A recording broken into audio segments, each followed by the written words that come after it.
لا تلبسوا الحق بالباطل، حق اور باطل کو گڑبڑ نہ کرو۔ حق الگ ہوتا ہے، باطل الگ ہوتا ہے۔ قرآن فرقان ہے، اللہ تعالیٰ فرما رہا ہے، قرآن میزان ہے۔ رمز قرآن از حسین آموختین کے حوالے سے قرآن کریم کی کچھ باتیں، کچھ اصول جو ایک مرد مومن کو توانا بناتے ہیں۔ کربلا سے قوت ملتی ہے۔ حسین علیہ السلام ہمیں ایک ایسا کردار ہمارے اندر پیدا کرنا چاہتے ہیں کہ دیکھو، جب بھی حلال خدا کو حرام خدا بنایا جانے لگے اور حرام خدا کو حلال خدا بنائے جانے لگے تو حسینیت کیا کہتی ہے؟ اسے یاد رکھنا۔ ارشاد۔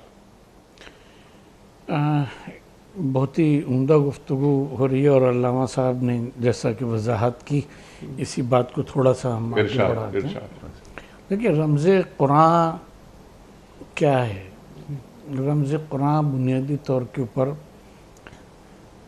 وہ کتاب الہی جو معاشرے کی حالت میں بہتری کی طرف تبدیلی نہ کر سکے، وہ دعویٰ تو کتاب الہی کا ہو سکتا ہے، وہ کتاب الہی نہیں ہوا۔ کیا بات ہے! سبحان اللہ، سبحان اللہ۔ کتاب الہی جب بھی معاشرے میں اللہ تبارک تعالیٰ نے بھیجی، چاروں کتابیں دیکھ لیں یا صحف ابراہیم و موسیٰ، اس نے معاشرے کی حالت کو تبدیل کر کے، منقلب کر کے اور ترقی کی راہ کے اوپر لگایا ہے۔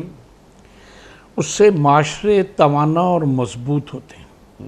اور اگر اس کتاب الہی کا نام لیا جا رہا ہو اور معاشرہ عقیدے کے اعتبار سے، عمل کے اعتبار سے، گورننس کے اعتبار سے، ہر اعتبار سے کمزور ہوتا چلا جا رہا ہو، باہمی معاملات اور معاشرت کے حوالے سے کمزور ہو رہا ہو، تو اس کا مطلب یہ ہے کہ اس کی کوئی جو اسپرٹ ہے وہ اس میں موجود نہیں رہی۔